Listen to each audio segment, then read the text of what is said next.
क्या है आयुर्वेद? आपके किचन में रखे हुए कुछ गरम मसाले, या धोती कुर्ता और तिलक लगाकर पेड़ के नीचे दवाइयां बांटता हुआ कोई झोला छाप डॉक्टर, या आयुर्वेद के नाम पे सड़क के किनारे तंबू लगाकर दवाइयां बांटता हुआ एक पाखंडी, या बिना रिसर्च के लिखी गई कोई देहाती किताब?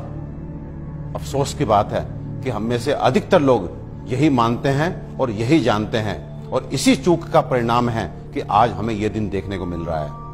और साथ ही मैं आपको सचेत कर देना चाहता हूं कि अगर अब भी हम ना सुधरे, हम आयुर्वेद को नहीं जाने, नहीं पहचाने, तो मुझे नहीं मालूम कि आयुर्वेद का क्या होगा, लेकिन मानव जाति का पतन तो मैं निश्चित रूप से देख रहा हूं। और जो लोग मेरी इस बात से इत्तेफाक नहीं रखते, वो अपनी क्वालिटी ऑफ हेल्थ और क्वांटम ऑफ लाइफ को कंसिडर करें। साधनों के अभाव में हमारे बड़ों में से अधिकतर लोग 100 वर्ष की आयु तक पहुंचते थे। ये वो आयु है जिसकी आज हम साधन संपन्न होने के बावजूद भी कल्पना तक नहीं करते। और मैं एक बात आपसे पूछना चाहता हूं कि ये जो मॉडर्न साइंस है, ये किस तरह का इलाज कर रही है? कि आपको यदि शुगर हो गया तो आप दवाई खाइए, कब तक? जिंदगी भर। आपको ब्लड प्रेशर हो गया, आप दवाई खाइए, कब तक? जिंदगी भर। आपको थायराइड हो गया, आप दवाई खाइए, कब तक? जिंदगी भर। आपकी किडनी खराब हो गई, बदल दीजिए। आपका लिवर खराब हो गया, बदल दीजिए। आपको गांठ हो गई, गांठ डालिए। ये किस तरह की चिकित्सा है? और ये चिकित्सा नहीं, ये केवल सिम्टम्स को दबाना है, क्योंकि ये बाहर से आपको नॉर्मल रीडिंग देते हैं, शुगर ठीक है, ब्लड प्रेशर ठीक है, लेकिन अंदर बीमारी अपना काम कर रही है। 15 साल बाद आपकी किडनी खराब, किससे? शुगर से, ब्लड प्रेशर से। आज का नर्वस सिस्टम खराब, आपकी आंखें खराब, आपको ये कॉम्प्लिकेशन, आपको ये कॉम्प्लिकेशन। तो ये इलाज है या एलोपैथ का काला पर्दा? अपने 20 साल के क्लिनिकल एक्सपीरियंस से आपको बता देना चाहता हूं, ये जो आयुर्वेद विज्ञान है, ये समुद्र से भी गहरा, हिमालय से भी ऊंचा ऐसा जीवन का विज्ञान है जो आपके शरीर में और मन में किसी भी अवांछित परिवर्तन के बारे में आपको न केवल जानकारी देता है, बल्कि उसे जड़ से मिटाने के लिए पुख्ता इलाज भी देता है। और मुझे एक बात समझ में नहीं आती, आप ऐसे विज्ञान को क्यों नहीं जानना चाहते जो आपको कभी शुगर, ब्लड प्रेशर, थायराइड और अनेक तरह की प्रॉब्लम्स आने ही ना दे।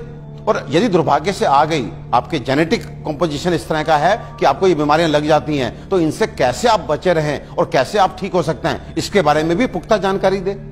मित्रों, आयुर्वेद सबसे पहले स्वस्थ से स्वास्थ्य रक्षण के लिए आपको ऋतुओं के हिसाब से आपको क्या खाना चाहिए, क्या पीना चाहिए, किस तरह की जीवनचर्या आपकी होनी चाहिए, ये सब सिखाता है। और उसके बाद अनफॉर्चुनेटली यदि आप बीमार पड़ते हैं तो यहां पर लाखों दवाओं का वर्णन है, जिसमें आपकी काष्ठ औषधियां यानी कि जड़ी बूटियों से बनी औषधियां, आपके मिनरल्स यानी कि खनिजों से बनी औषधियां, रस औषधियां, इतनी सारी औषधियों का वर्णन है जो आपके उन बीमारियों के लिए भी आपको इलाज देती हैं, जिसमें आज का मॉडर्न साइंस जो है अपने हाथ खड़ा कर देता है। आज फैली किसी भी विषाणु जनित बीमारी के लिए वेंटिलेटर्स का इंतजाम मॉडर्न साइंस करता है। केवल किस लिए?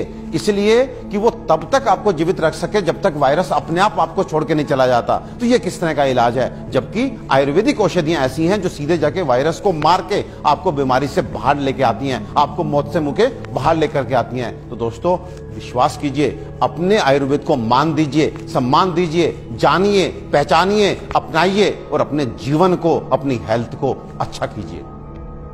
आयुर्वेद का इलाज ना तो धीमा है और ना ही लंबा, बल्कि यह रोगों को जड़ से खत्म करता है। आधुनिक सर्जरी दुनिया को आयुर्वेद की ही देन है। आचार्य सुश्रुत को सारा संसार निर्विवादित रूप से शल्य चिकित्सा का जनक मानता है। आयुर्वेद में उन बीमारियों की भी सफल चिकित्सा हो सकती है जिन्हें आधुनिक चिकित्सा विज्ञान लाइलाज मानकर आजीवन रोगी को दवाएं खिलाता रहता है। आयुर्वेद आपके और आपके बच्चों के लिए सुरक्षित है। आयुर्वेद अपनाएं।